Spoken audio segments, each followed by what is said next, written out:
Timothee de Mierry. Tim, thanks for joining the show. Welcome aboard. Thanks. Glad to be here. Tim, we've met about a year and a half ago for the first time, only briefly, but you've been on my radar since, and I'm super appreciative of the opportunity to have a chat with you. Before we dive any deeper, I'd love to hear who you are, what do you do, and why do you do it? Sure. So who I am could take a long time, but but we'll keep the brief version. I'm originally French. I've been lived around the world quite a bit. So grew up a bit in France, but lived in Asia, lived in the U.S. Actually studied in the U.S. Worked there for a few years, and then came to London, where I've been for about 11, 12 years now. So this is actually a single country where I've lived the longest, which is interesting. And I now work for Palantir Technologies. I work mostly on the strategy side, but Palantir is a very fluid place, so I do a little bit of everything. Why I do it, I think, Palantir is a very clear mission, often misunderstood, as we all know, but that mission, at least to people working there, is pretty clear in terms of helping the world and helping organization make better sense of that data. And as an engineer by background, I went to finance first, both sort of investment banking, hedge funds, private equity, and sort of always missed that technical aspect of it.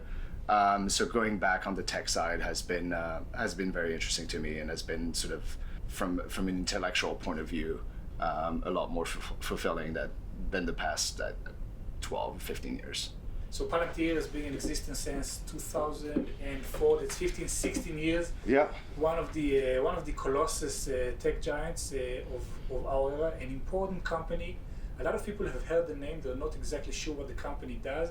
There are some restrictions to what can be said, but from what you can speak about, what does the company do, and what's your role in it? Sure. So the company it's a software company. So the software is essentially a big data platform. And what we do is we take data sources from commercial organization or government organization, and we connect them all together. And that brings an insight about the company's data. It brings links that you can draw. It brings efficiencies. And so that's really the core of the platform, especially on the commercial side, and much more sort of on the government side. All these organizations have pools of data from different data sets, different databases, different systems. And a lot of the time they sit in silos. And so if you take a big manufacturer, for example, they might have a set of data at a specific plant or a specific supply chain, and they may have a total separate data on customers or the end product. And being able to connect those two will give you insight about how to better manage either your customer or your supply chain. And so that's mainly what we do. And then on the government side, it's very similar work.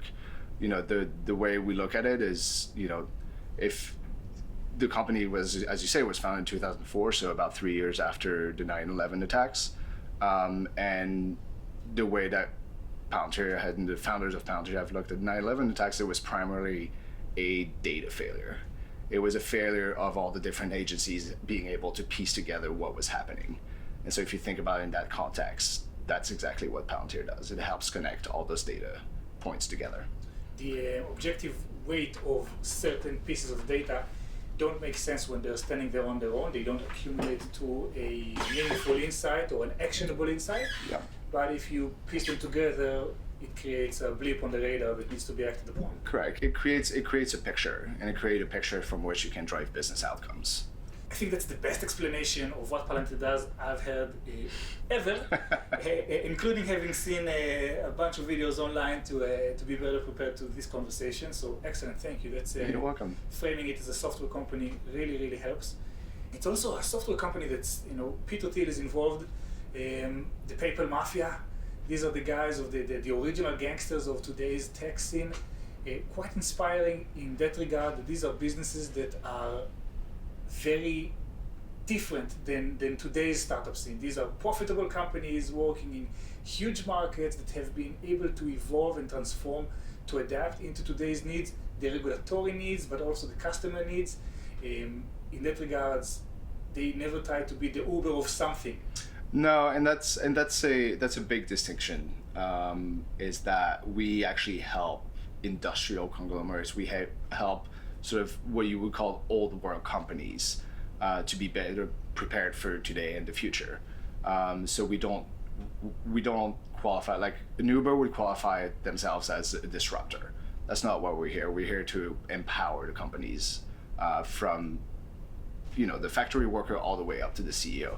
It is all about how everybody in the company makes data-driven decisions. Data-driven is so often seen on people's CVs these days because like you have to be data literate in order to get ahead in today's world, which is fair enough. Speaking of CVs, we'll go to your origin story in a few seconds, but if I'll go into your profile now on LinkedIn and I'll see strategic development, I think personally strategy would be one of the most abused words in the workforce today. Yeah. What does strategic development means? And I'll tell you what I'm asking, because strategy is sometimes something companies do, on their biannual offsite. For 2 days they strategize and then they forget about it. So what does the day-to-day of a strategic developer look like? I mean, it's a very general title for a reason, and that it's a very broad role in terms of how do we go forward and what are the key things that will add value to the company.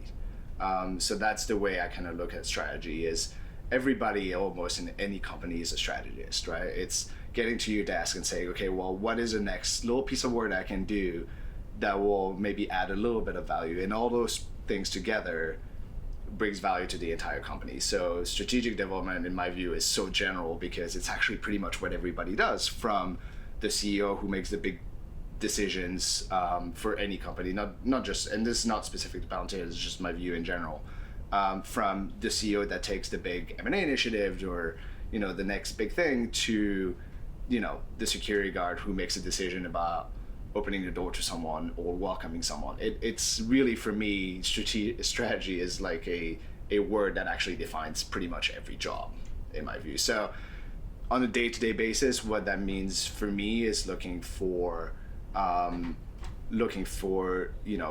next potential client, the next potential investor, the next potential step we can take to move our journey forward. I want to go back to your origin story. So that's your day-to-day job with Palantir, but you didn't study strategic development and you didn't study investment banking. What did you study? I studied aeronautical engineering. Tell me more. So when I grew up, I've always had a passion for space, and I've always had a passion for airplanes and aeronautics in general. And when I studied in high school, I loved math and I loved physics and I loved computer science. And so when I went to study aeronautical engineering, for me, it was a passion more than what's next in my life and where am I going to make money and what is good for the next 25 years. Because who knows, right? I don't think anybody knows coming out of high school what they want to do. And so what I did is I followed passion. I had, I loved it. I loved those three disciplines, and that all brought it together for me. So that's the path I chose without sort of any more thinking than the 4 years ahead.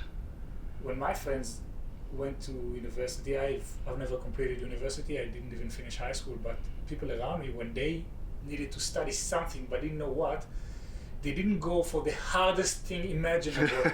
They went and studied, English literature or the arts or business, or interior design, which is, less of a commitment. So how did you persevere in what I imagine are grueling studies without actually wanting to be an aeronautical engineer?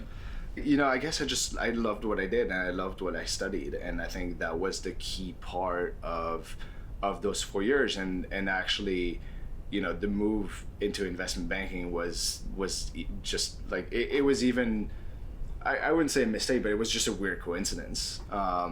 And when I made that move, it was there was a couple external factors. So I would have gone to work for in aeronautical engineering, I think, for a couple of years.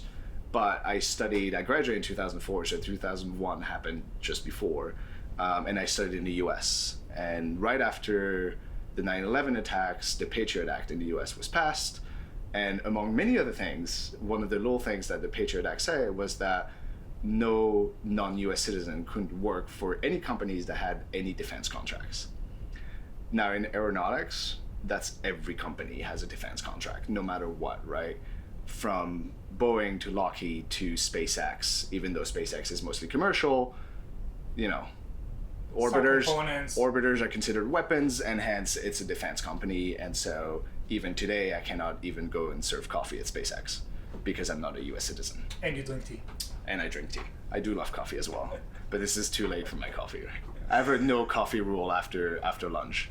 Yeah, that's a good rule to stick by. I mean, I have like 3 before lunch, but and so I had sort of a couple options after my studies. Is either I took a view that this was temporary and it would change, or I would go back to Europe and work in that field, which meant at the time basically only Airbus. Or I would go into graduate school and do a master's and then maybe a PhD after that. And then in the middle of that, sort of I had a lot of people just study, I had a lot of people that were interviewing for investment banks, both on the trading side and on the corporate finance side. And so I took a view that I would just go and interview and see what happens. What happened? I interviewed with one bank and I got one job. And I decided that I would go and try it out and see what happened. And at the time, this was 2000. I had the offer in 2003, so it was about like 6 months before graduation. And I had got into my master's degree at MIT as well, and I could defer for 2 years. So I decided to defer for 2 years and, you know, go experience the world and learn another skill. And I did, and I never went back. You know, some people try and get to that point their entire lives of landing an interview with investment banking. Hole in one. Yeah, and I mean, probably luck of the draw. You know, and I think one of the interesting thing at the time as well. So I mean, my view on studies is you can go and you can get a business degree, and I think it's fine. I just don't think you learn business in 4 years at the university. In my view, that's not a viable option. What's interesting about engineering and any kind of engineering is that it teaches you so much more than just the engineering. It teaches you a way to problem solve. It teaches you a way to look at problems and find a path through it and find a solution. And that's that frame of mind and that particular skill, whether it's mechanical, electrical, or aeronautical, whatever the engineering part, it's all about the complexity of problem solving and that frame of mind and how you approach that. And I think at the time, I was actually one of the first sort of pure engineers that UBS ever recruited. And it was the first year they recruited at MIT when I joined. So I think I was probably a bit of a test case. But we hired a few others actually of my classmates after that. So it was kind of interesting. And I think it sets you up with a skill that, again, no matter what the problem is, an engineering way of thinking about it is so much different than really anybody else in my view. Just to illustrate the difference between us, getting ready for today's interview, of course, I Googled you. So a few things, I don't know if you know, but A, you have a IMDb profile. I do. I'm actually I think it's a co-executive producer on a film called, I should know. It's a Nicolas Cage film, though. That's still a thing. I don't think it's out yet. It's called Primal. Primal, yes, that's it. Wow. Is that you? That is me. So you are the co-executive producer of a Nicolas Cage film? Well, I am a co-executive producer. I do have a co-executive producer credit on that film, yeah. What does that mean? That means that so when I was at MCAP, which was a company right before, before Mobi, we were doing some film financing. So we financed part of the development of that film. And so when the way film works is very strange, but you usually have all those producer and executive producer and co-executive producer credits, and basically what that means is a lot of those people haven't actually done anything artistic with the film, but they have either found ways to finance it or contributed money to it or something along those lines. So a co-executive producer would be someone whose work made the film possible. Correct. Oh, yeah. Got it. So you're not standing there saying cut, script, No. actors, none of that. I never even went on set, unfortunately. I never had time. So you never get to meet Nicolas Cage? I didn't know. And It was a big miss, I agree, but... Well, that's all. I was like, okay, does he know that he has a doppelganger online with an IMDb? Anyway, but as a for company that's dealing with that, yes, you do know. I do know, and it is me, and it is albeit a short period of time in my life, very but cool. but I did that a couple of years ago. Maybe that's the next stint in your career. Who knows? Did you enjoy doing whatever you did there? Yeah, I mean it's a form of financing, like I've done many times before. So whatever asset you're financing or whatever project you're financing, that's pretty much what I was doing. The end results, I mean, it's fun, but I haven't seen the film. I don't think it's out yet. Hopefully I'll be out one day, and hopefully they won't cut me out of the credits. But I don't think I get front credits. I think I get end credits as well. So I'll actually have to sit through the film, which I don't know if you've read anything about the film, but I'm not sure how great it will be. It's a Nicolas Cage film, it's either a cult classic or what did I just watch? Yeah. That's the two ends of the spectrum. Yeah, and we'll see. It'll depend how it's done, I guess. So that was one thing that I was like, okay. The other thing, to kind of demonstrate the difference between yourself and myself, is when I looked you up, one thing that came up was something called Space Tag Rendezvous. Yeah. And it was like a 20-page article with illustrations of spaceships. And I'm like, I don't think this would give me an edge in this interview. Let me just skim over and see if I can capture anything, but I couldn't. So that is a paper that I co-authored with a classmate of mine when I was a junior at MIT. So through my studies, we studied a essentially different algorithm for satellite rendezvousing, and it was part of a bigger program.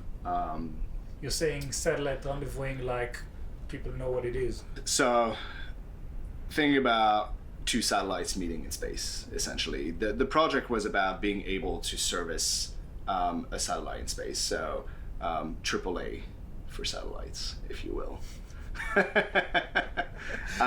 Very cool. And so we studied. It was part of a DARPA sponsored project, and DARPA is the Defense Advanced Research Project Agency in the U.S., which is part of the DoD. How much of your aeronautical engineering knowledge do you use on your day-to-day work as an investment banker, as a financier, as a strategic developer? Very little. Of the actual knowledge, very little, except for telling my friends how planes fly. Apart from that, it's mostly the problem-solving skills. It's mostly how you think about complex problems and complex systems of problems. It sounds to me like the biggest advantage of studying that, if you're not building spaceships, is the sense of capability, that you can approach whatever problem with some confidence that you know how to dismantle it and come up with an idea of how to tackle it. Yeah, and I think it's true of a lot of it's true of a lot of engineering disciplines. I think it's especially true of aeronautics, because aeronautics actually has this weird attribute that is actually a combination of all types of different engineering. So I'm going to be slightly boasting about aeronautics, and there will probably be other types of engineers that will disagree with me, which is absolutely fine. But when you think about aeronautics, you think about computer science and electrical engineering, because you have control systems, you have software. I learned to code like a computer science major. You have mechanical engineering, because obviously you have a lot of mechanical part. You have chemical engineering for propulsion and reaction, how you do that. You have materials and structures engineering, because you need to figure out how your structures take all the stress and everything. So, and then you have fluid dynamics, which is how the air flows over a wing, for example. that all plays into it. So for me, aeronautical engineering, while people will say is very specific, is actually one of the broadest disciplines in my view. It sounds to me like it makes you a very dangerous person in a pitch room with founders, entrepreneurs pitching you ideas. It's quite interesting because I think it gives you a foundation of what is possible, and it definitely, like I have definitely been involved in pitches for aeronautical engineering companies, which is always super interesting. It's always nice to go back to your roots, but it also, works with car companies or car design. Like it's applicable to a range of fields, and I think what's really interesting about being in engineering and finance is that a lot of the time, the startup pitching kind of assumes that you're just a finance guy and don't really know your, head from your bottom. And so it's kind of interesting to have that background and be able to say, well, hold on there. Because if you look at that technology, how does that apply and how is that actually realistic? And I think that is a really nice advantage to have. It's kind of a stealth engineer in the room. It's always been, I've had some very interesting meetings that way. That's one hell of a party trick. So does that make you dangerous at home? Like, can you build stuff at home that would put the world in danger? I mean, probably not anymore because it's been a long time, and I try not to do that. Thank you. I build a lot of Lego because that keeps my building abilities straight. This is the second time today that Lego comes up as a tool to develop. It's really interesting. It's like for me, it's a relaxing thing as well because it's just very it's structured in a way, but I still have to think about it, and so it's always like a nice activity to have. Yeah, it's always very peaceful. Yeah, I didn't mean to dwell on that point, but I found it fascinating that you started with aeronautical engineering and then found yourself as an investment banker. I'd love to hear more. The reason you're here is not because you can build spaceships, and it's not because you work for Palantir. It's because you've seen I don't know how many startups in various stages, invested in some, skipped investment in others, advised and still advised to others, and this is what I want to talk to you about today. Sure. Do you remember the first company you invested in? First company I invested in sort of on my own book was actually, I started in the public markets really on the investment side from a professional point of view. I invested later sort of on the personal capacity in a couple of startups, but really my investment career started on the professional side and it started in sort of bigger companies, I would say. As sort of my own investment decision, the first one I invested into was actually a spirits company coming out of bankruptcy. So that was my first sort of big investment of my own, which was really interesting. So nothing to, in some ways, like a re-startup, but an actual established company that was big, that went belly up, and that was just emerging from bankruptcy. That was my very first one. How long ago was that? That was probably 5-6 years ago. I think since then it's been bankrupt again, which is perfectly fine. But I mean, public market investments are very different. You're not there for the long term. It's short-term investments.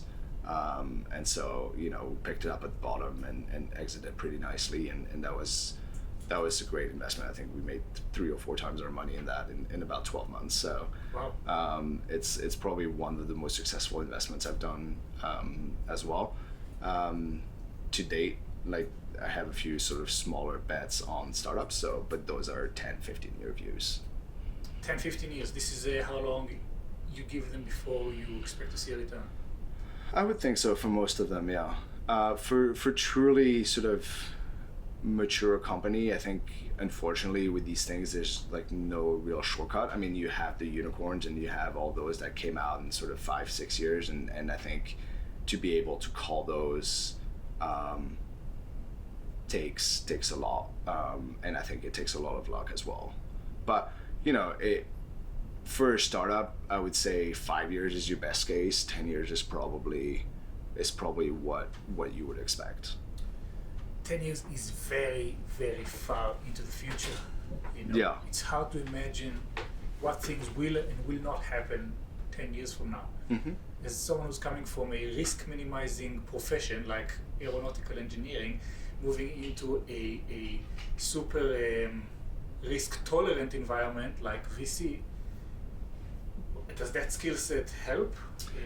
I think it does, because it gives you, it's essentially the same. So if you reverse that a little bit and you take the risk part out, because risk is actually an opportunity, and it just depends on how you view it and how you're able to sort of price that risk within your investment.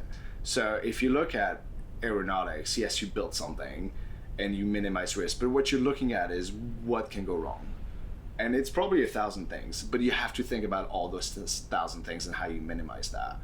And investment, to some extent, is very similar. It's, you look at it, I never look at like, hey, what can go well and how can I make 10 times my money? I look at, okay, well, what can go wrong? And if it goes wrong, how do we respond? And how do I price that into how much I invest, when I invest, the valuation at which I invest? And so that is sort of the other way to look at it, in my view.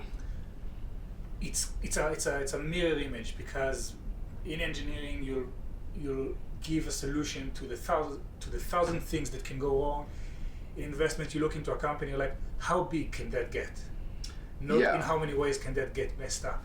Sure, but I mean, you look at Boeing and what's happening to Boeing these days, and you know, someone didn't think about that. Someone didn't think about that reaction, and they took a lot of shortcuts. And you know, time will tell what actually happens, although I think we have a pretty good idea what happens. But I think it's risk tolerance into how do we account for all the solutions, and how do we account for all the potential risks. What's harder with startups is that there's potential risk that you can't even imagine. Like what? I mean, for anything, you know, 10 years down the line is, there are risks that you can potentially not even think about. So, you know, 5 years ago, someone invested in Uber and said, great, I'm going to be here for 10 years. You know, maybe in 5 years, petrol cars are banned. And then what happens? You know, and so I think, and you're starting to see things like that with Uber. That's why they're looking at electric cars. That's why they're looking at, you know, flying cars and things like that, like self-driving cars and all that kind of stuff. And I think in startups, it's trying to define the risk that you can't imagine, which is the hardest part of it. And I think you have to price that risk in terms of what kind of industry you're in, what kind of products you have, you know, what is the political environment, how that will be accepted, and what can change from there.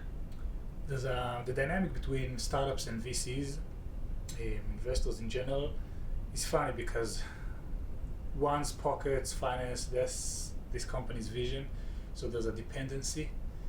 The burden on the VC's shoulders is huge. If you want to get the expected returns on your fund, you need to have one company out of 10 exit at 5 to 10 times the price of the funds, because the rest will either fail or with some breaking even. Yeah. So there's huge pressure on both ends. Young entrepreneurs trying to do things that haven't been done before, and VCs who are carrying a shit ton of financial risk. It's not personal risk. And I'd love to learn more about that dynamic from your perspective. But before doing that, I want to talk about a myth. I don't know if it's a myth or a perception, but that VCs is, you know, they're not really doing much. I don't mean to be demeaning in any way, but they're not in the trenches. They finance, they advise, they help companies focus, they facilitate connections, but they're not really getting dirty. Yeah, I think that's fair to some extent. I think you have a wide range of VCs out there. I think to some extent, sort of generalizing the VC space into, you know, these finance guys that come in and give you a bunch of money and leave is somewhat unfair to some of those who are more hands-on. But in general, yes, you have to think about, you know, if you have a $100 million VC fund, you're probably taking, you know, $500,000 to $1 million bets. So you know, calculate how many portfolios you have. So there's an imbalance between how many companies a VC manages and the fact that, you know, the startup founders are like, that's their whole life. And so I think that's where some of the dynamic comes from, is that no startup is a VC's entire life, because it can't be. Because from the way the business works on their side, it's just not possible. And so that's where some of the misunderstanding comes from, I think. And, you know, it's so much more. I think the startups really need to make, there's a lot of work and education to go into startup founders, into finding the right money, not just finding money, but finding the right money for them. And that's really key to, I think, fundraising, which gets lost to a lot of startups. And it's very hard to do, because when you're in the trenches and you need to raise $1 million, you're gonna try to get the first $1 million you get, because that could take 6 months to a year while you're not running your business. And so I think it's that those dynamic can be very conflictual, which is not very conducive to building a business. What advice would you give entrepreneurs in their early stages when looking to raise investments in terms of getting the right money in? It's difficult, because every startup has a different situation, but against, you know, most VCs, I would say you take VC money as late as possible. I think you need, at the beginning at least, and this is, you know, sort of the couple startups that I've personally invested in, it's about finding the people that are passionate about what you're doing and are passionate about, you know, the mission that you're trying to accomplish, and getting sort of more personal money in, because that will give you sort of that solid investor base and that solid sort of following from day one. And then VCs will be fundamentally misaligned with startups. They'll be aligned in that they want the startups to make a return, but they'll be looking after their interest.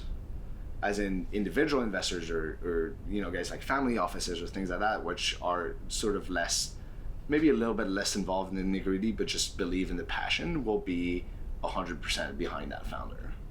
And so that creates kind of an aura behind the startup, which then enables further raising after that. So family offices, the benefit, like you're saying, more alignment between the fund and the company? Yeah, I think as philosophical alignment is as much as important as the actual money, and also being very clear about what is your path. So as a founder, you need to be very clear with the investor, like, this is the path I want to go through. And I've seen a couple of times where, you know, you have a discussion between a founder and a VC, and the VC starts saying, well, what if what instead of building your product this way, you build it that way, and then you launch here, you know, in Europe instead of the US, and you do this instead of that. And I think that is a bad sign. That is a sign of a fundamental misalignment between what the founder believes is the right way to go and what the VC thinks is the right way to go. So believe and thinks, I think, is where this all diverges. Yeah. Because founders, in many ways, have very little to rely on. They have a passion, they have some analysis of the market, they spot an opportunity, they have their instincts, their team, whatever they think that they can whatever assets they think they have. And then comes a VC who looks at it, you know, in a very more cold, calculated way. I'm a VC, you are 1 out of 20 portfolio companies, you are 5% of my mental capacity, my resources, and for that company, for that founder, that company is 200% of their life. It's all of their waking hours, but it's also all of their sleeping hours. Mm-hmm. And I think that misalignment is maybe the seed for what goes into a startup nightmare. Taking money because you needed that money, because you needed to get to that next stage of the company's life, and then waking up realizing, uh-oh. Yeah, and I think, you know, to a lot of extent, it comes back to like what you actually, as a VC or as an early stage investor, it's what are you investing in, right? When you make an investment into a startup, especially very early stage, like a pre-seed or a seed, are you investing in a product? Not really, because it's probably not there yet. What you're investing in is you're investing into an idea, but more importantly, you're investing into the founders. And so as a pre-seed or a seed, you have to believe that that person is the right person for that idea. Yes, the idea has to be good, and there has to be a market and all that good stuff about it. And, you know, you see all these startup pitches where, like, you know, you have the hockey stick sort of revenue figure, and all that is pretty much bullshit. Like, no one actually meets those targets ever. Slack. Well, to some extent, but even that has been like sort of, the IBM thing has been like sort of debunked today. So it went up 15% on the IBM news and then promptly went back down 7% when Slack was like, hold on, IBM is already our biggest one and this is not going to change our financials. But some do.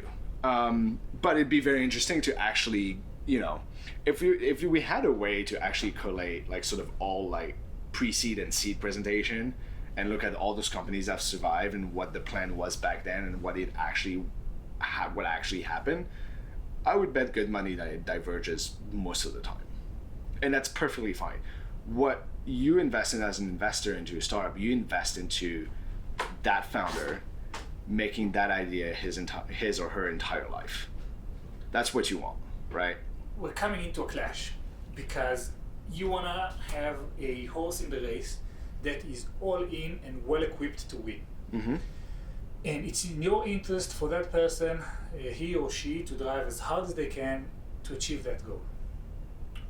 Who is then in charge of looking after that person's longevity, well-being, and how can you do that when you have an interest in that person's perseverance? Well, I think you have to, as an investor, I think you have to you have to bring a more personal side to it. You have to take interest into what that person likes, what that person does. So, my personal investments I've done, I actually spend time with the founders. I look into, I think one of them actually, a few months ago, and it was like, I've been fundraising for a year and I haven't done anything else. And I'm like, have you gone out? Have you gone out with friends? Like, have you met anybody? Like, have you gone out on a date? Because it's so important to understand the mental space of your founder and understand that, yes, being 200% doesn't mean you're working on this 24 hours a day, right? Like, this is also a myth that needs to be debunked. A founder being 200% into their startup doesn't mean this is all they do, this is their entire life, and nothing else can be done, right? It just means that this is obviously their priority, it's their baby, they're gonna drive it, but you also take interest into their personal side and understand that they need to go out, they need to have friends, they need to have family, they need to relax, they need to take a vacation. Like, it's okay for a founder to take a vacation, or at least it should be okay. And the VCs and the investors need to understand how far that person can go or what they need to do in order to stay balanced, stay healthy, have the right frame of mind. Because I think when you push people the way that VC investors sometimes push founders, it actually is counterproductive to what they're trying to achieve. I wholeheartedly agree. And what would make a good founder? Not in the technology product level, but in the personal level. So you're describing a person that can go all in, but also a person that can look after themselves. You're describing a person that's very committed to a cause, but can also be, nimble enough to make changes and communicate them clearly. Yeah, I think, it's not an answer, but I think it actually depends on the person. It depends on who the person is. Well, like, how do they recharge? What is their how do they go on about life? Or like, what is their balance? You have founders that can work 20 hours a day for years and years on end and, do the whole thing. Like, you hear on all those, other startup blogs or whatever, where they're like, well, I wake up at 5 and I have a gym routine and then I have a green juice, and fine, that works for them, right? You have to find what works for you. So like, if I were a founder, for example, like my routine is like, can appear as a fairly extrovert person, but I'm actually quite a deep introvert. And so I can do the things that I need to do on the investment side. Even when we start up a hedge fund, I can do all the events, I can go and I can meet companies and I can go to the dinners with counterparties and do all of that stuff. But I know that if I go for a few days like that, I know that I need 3 hours by myself. I need 3 hours on the Saturday to watch a movie, build a Lego, read about something interesting that's not related to work, so I can empty my mind. Something that is my battery recharge. Here's to introverts. Cheers. L'chaim. So I think so the question is, every human needs to recharge batteries. How people do that is absolutely their choice. My wife is an extrovert. She recharges a battery by going to hang out with people, which is fantastic. She goes hang out with people. I stay by myself. We both recharge batteries for 2 hours, and then we keep on going.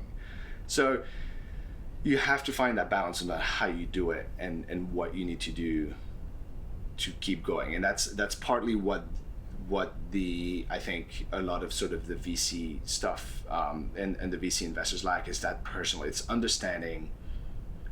I could ask a lot of VCs, and you'll have the good ones who I think will understand the personal aspect of the founders they're backing, and you'll have the bad ones who don't care.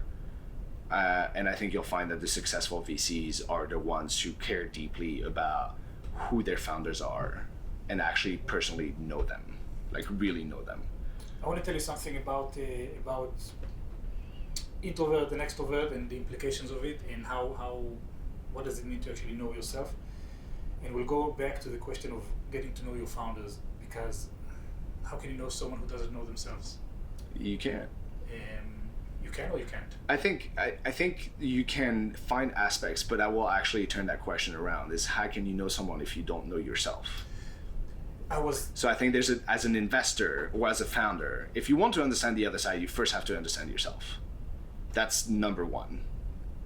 I think it's huge. And personal example, super personal. For years, I thought I'm suffering from depression. In my high school years, in my army years, afterwards, and I thought I was mentally ill in that regard, that I'm suffering from depression, because I would go to pool parties with my friends and I would get panic attacks. It would send me spiraling into depression that I'd be watching black and white films in my house for the entire weekend after, just to recover from what that hyper-stimulated environment did to me. And I genuinely felt like there's something wrong with me. Later in life, after I've kind of like removed myself from society gradually, I realized that it has a name. It's not that something wrong with me, I'm just an introvert and I recharge differently. I don't recharge by loud sounds and crowded places is just a drain for me. And once I realized that it has a name and I just recharge differently and everything is okay with me, huge difference. But you can go about your entire life not answering these super fundamental questions. So my question to you is, how long do you spend with founders on average before deciding to invest with them? I would say the two current investments that I have, I think I've become friends with the founders before I invested. Which not to say that like you need to become friends with all your founders. I don't think that's the case. But actually, one was a friend, one became a friend. But I think, to answer your question, quite a bit of time. And not necessarily like, you have to go hang out and have a drink or have dinner or whatever, but it's spending time on the phone. It's actually asking them personal questions. It's actually asking them like where they're from, like one of the things that like I'm amazed at how few people ask that question from the investor side is just, how did you get here? How did you get that idea? Like everyone has a personal experience behind almost everyone. And it's essentially in my view, good startup every founder has a personal experience about why they're doing what they're doing. They're sketching in each, 100%. Yeah, and they have a personal connection to it.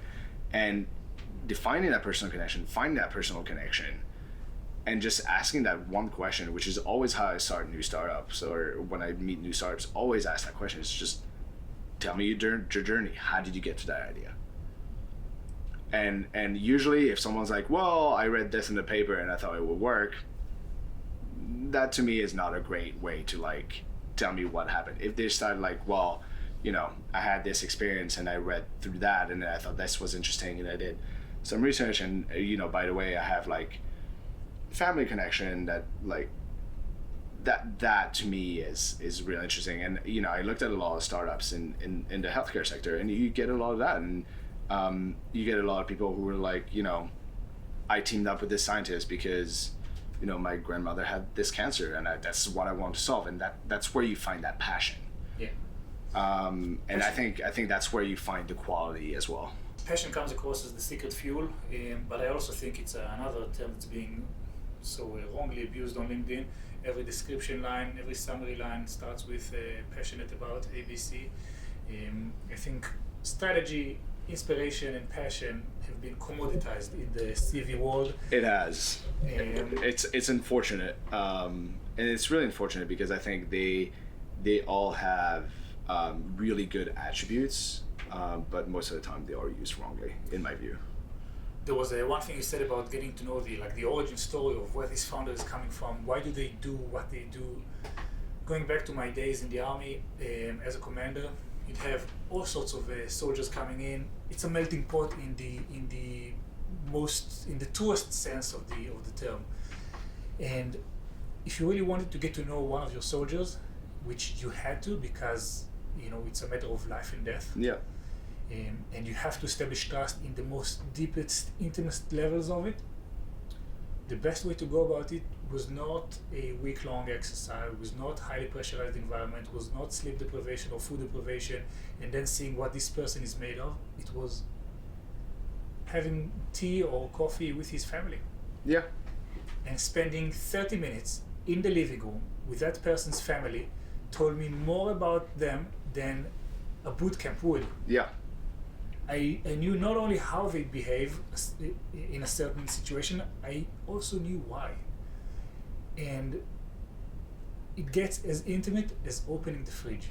If I'd open the fridge and I'd see someone he likes a particular peanut butter, and we're going down to the field for a week-long exercise, and I'm like, hey, Jimmy, and I pass over his favorite type of peanut butter, like, how did you know? And, yeah. It's that type of intimacy that builds those relationships. Yeah, I think it's details, and I think the investor community could be served well in terms of asking founders very simple questions.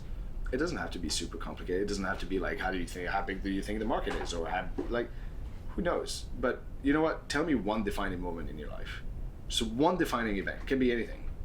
It can be a graduation. It can be the birth of a brother or sister. It could be the death of a family member. It could be something they went through. It could be a test they had to go through, like anything. But tell me one defining moment that shaped you. That's such an intense question. How about you? What's one defining moment? I think there's always a few, but I think for me, one defining moment was when I was 13. My parents essentially, my dad was sent to Seoul for work, and so that was a very different moment in that I was 13 and all of a sudden my life was completely uprooted within a few months from being in Paris, speaking French, going to French school, and having my friends to going to South Korea in the late 90s, going to international school, all of a sudden studying everything in English, and having to make a completely new life. And I think that was very defining in terms of that built my ability to adapt to situation, that built my ability to sort of accept the fact that stuff will be thrown at me, but that no matter what, with the right people around, with the right relationship, and with the right support system, you can throw all you want at me, we'll make it through. And I think that was very defining for me and for my personality. I'm interested in that, particularly because of your position, a former position as an investor, because you often create or see folks when they are in new and uncomfortable situations. You gave them the money, you based on certain goals and KPIs they've committed to, and now they need to deliver. So do you feel responsible when shit hit the fan, when companies fail, and on the vice versa, what's the gratification like when you feel like you've done well by investing and enabling a company? I mean, when companies fail, it just depends. It just depends how it fails, I think. Depends how it fails. Yeah, I think I've had some shockers, as I think a lot of investors have, whether they admit it or not. Shockers in what way? We all have it. We all do bad investments. We all do. And they fail for different reasons. I think where failure becomes a problem is when the failure comes from something that should have been or could have been avoided.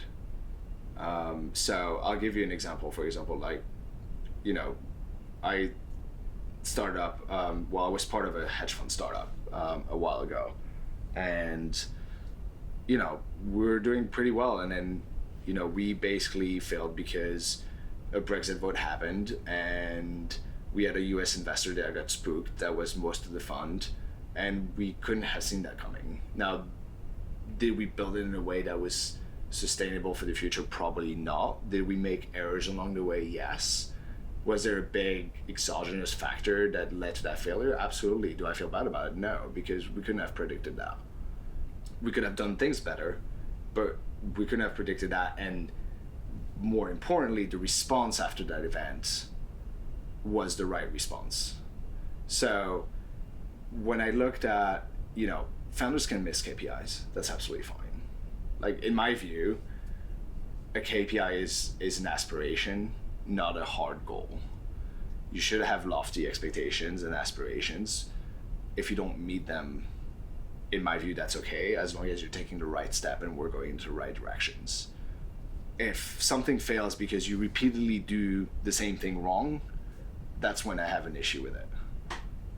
So it's very different.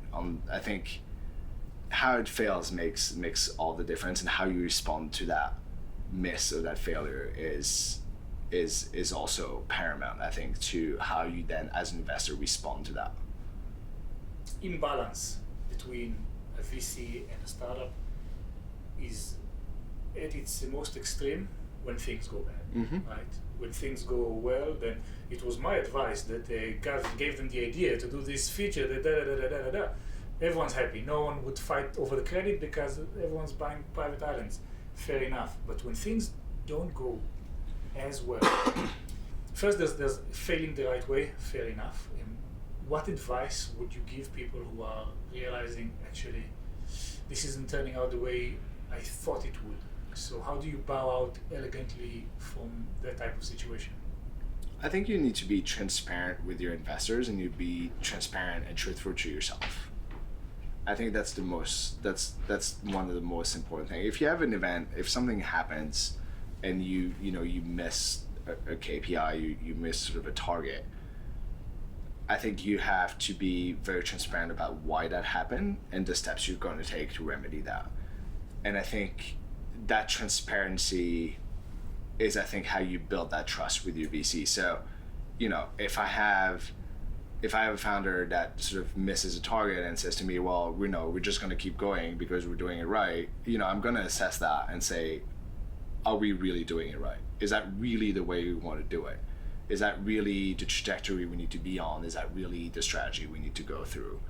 If I have a founder that says, look, we missed it, but, you know, I've looked at this and here's how we're going to reposition it, or here's how we're going to grow, or here are all the factors that have led to that miss. We can remedy this one, but not that one, because that one is external and has nothing to do with us. Then that's much more appropriate response. How would you deal with a founder that says, listen, this had failed, this initiative, whatever, and to be honest, I don't know why, I don't have the bandwidth to investigate it further? I would probably bow out of that one. Why? Because I think self-analysis and doing a postmortem of what goes wrong is one of the most important ways to learn about what happened. And if you don't learn about the past, then there's no way you're going to make it better in the future. You have to learn from mistakes. Mistakes are okay. They are absolutely okay, and they happen. But doing the analysis and taking the time to understand why they happened is, for me, as important as trying to solve it. What are some ways for people in the innovation ecosystem to be self-critical and reflective and learn? I think it's a lot of self-analysis, and it's a lot of reflecting on your day-to-day actions. I think, in my view, you know, I backed a company when the founder was 18. Doesn't matter. Age is not a thing. It's about how you reflect and how you think about your journey. So, again, it's difficult. Every founder is different, and every sort of situation is different. The one advice I would give in that regard is have accountability partners, people who would tell you the truth about where you are and what you do. without being afraid of the repercussions. And if you can form this type of relationship with your VC, then amazing. Yeah, and I think it comes back to like to our point earlier about your early stage investors being people who believe in your mission, who have backed you very early on, who are usually individuals or families or people who believe in your mission, because I think those people can be the best sounding board for that.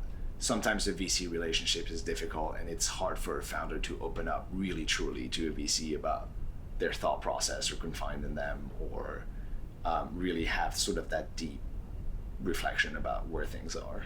What do you think VCs should do better in order to foster a more trusting relationship with their founders? So it's really tough, and it's going to be controversial because this is the whole point of a VC, but take the money out of the equation. Forget that, like, I've seen way too many VCs going, well, we've invested $2 million in you, and now what do we have? It's not a productive way to actually start a conversation or putting a founder at ease. It's more of, listen, yes, I've invested money in you. Let's put it here for now. Now, talk to me like I don't have any money in your company and tell me what happened. And I think that's very important. If you take the money out for just a little bit, then I think founders would be more comfortable into opening up into their self-reflection and their self-analysis. And I think it's tough for VCs because money is their game. That is their business model. You can't forget about money. Yeah, and they have 10 or 20 other companies in their portfolio who are going through hard times themselves. So yeah. Wherever they're going, it's mayhem. So many companies. Yeah, and I think unfortunately that model has, and we could go on for hours probably about the VC world anyway in terms of how much money is in that world, and people chasing deals and people chasing bad deals, and $100 billion vision fund with 500 people. Like, it doesn't work. That model doesn't work. So for founders, I think VC money can be good. It can definitely open doors. It can definitely help. But you have to find the right VC, and you have to find the guys that are suitable for you. And I think as a general rule, smaller funds, more established funds, but smaller, that sort of don't have that idea of raising billions and billions and billions, because that business model doesn't work. And that have more concentrated bets can actually be much better for founders. Moving from success to success, one big logo to the other, can you inject some truth into your personal journey and the ups and downs of it, and maybe share a moment in which actually it didn't go according to plan? Yeah, I mean, I had many jobs and I was made redundant from a bunch of them, and that there's been a couple of low points definitely in my career, and I think you look at something like LinkedIn and you just you never know how it ends. You just know that like you were there and things happen, but you don't know how it ends. And so my first job as an investment banker was fine, and I left and I went to a hedge fund, and I mistimed the market remarkably because I signed with a hedge fund in July of 2008, and my start date was a week after Lehman collapsed. And I stayed there until it closed down, and we were made redundant sort of 5 months later, and that was spectacularly bad timing. It was a failure on the fund part. It was exogenous, but it was a failure on my part probably in terms of being too green to kind of analyze the situation, and really I jumped into something I didn't really understand. Because by the time I signed, it was 2008, like we knew the financial crisis was coming along. I was at a bank that had $35 billion worth of losses in hedge funds and other investments and real estate. We knew it was something bad. At that time, was switching job to go to a hedge fund really the best thing, and going to a market job? Probably not. I reflect back on it, it probably wasn't the right choice at the time. And it was spectacularly bad. And I've had to explain it through more interviews than I can count, and through more meetings that I can imagine, because people look at it and just be like, well, you were in a place for 5 months. What happened there? You just have to explain it over and over and over again. And it will always be something that sort of follows me. So, it was particularly bad. I've had others where, I probably could have done better. I just wasn't interested. It wasn't the right job for me. And I just kind of stayed and probably wasted a bit of time. And at the end, it was made redundant, and it happens. But the more important is, what do you do about it? I think you have to be brutally honest about it. I think I always come from a more brutally honest and spinning a story. I'm not a marketer. I'm probably the worst marketer of myself anyway. And I've never tried to explain it. I've never tried to spin a story around it. I've never tried to like make my CV look a little bit better and stretch dates or any of that. Or, you know, like you have 3 months of redundancy. So you take it, instead of like being 5 months, you make it 8. So it's better. Like, no, like I think brutal honesty and brutal transparency for me are the best tools I've ever had. After that, someone who wants a story, or someone who wants me to spin the story to sell them on me, essentially, is the wrong person for me to work for. Is the wrong person for me to be associated with. Is this the same currency you'd appreciate in your founders? Yeah, absolutely. And I think if founders and investors can find, at least, again, this is a personal preference. I think you have investors who have investors themselves who need to spin that story, so they need the founders to spin the story so they can spin the story, and so on and so forth, and you have layers of that. But for me personally, I would rather have brutal honesty. And going, sort of circling back to the engineering background, is I cannot diagnose a problem and I cannot solve a complex problem if I don't have the facts, the real facts. Don't want to spin that story. I want the real facts. Part of the crisis is that everyone wants to be a technology company, even if you are a retailer, and that creates this bubble effect that we've discussed, and this creates this spinning and gets you further away from the truth. Yeah. Tim, to summary, is there anything you'd want to promote or bring forward before we wrap up? No, I don't think so. I mean, I do a lot of work here with, actually, if I'd promote one thing, I do a lot of work here. I sit on the advisory board of CW Plus Innovation. CW Plus is the charity that's attached to Chelsea Westminster Hospital here in London. And they do great work. I would definitely encourage people to look at what they're doing. But CW Plus Innovation is essentially a program that's looking to bring in, how do we bring in new technologies and new medical technologies into the hospital context. And so there's a big program around that. So I would encourage people to take a look. What would be a good way to reach out to you, and what types of things would you be interested in, able to help? I mean, LinkedIn is the best way to do it. And I'm always happy to chat about ideas. I'm always happy to sort of, think about investors, what I think, type of investors that a founder would need to do, and just be a sounding board. I've talked to many startups. I've only invested in about 2, so I'm not a huge source of capital, but I'm always happy to introduce people, and I'm always happy to bounce ideas. Tim, thank you very much for your time today. Pleasure. You're welcome. Thank you for having me.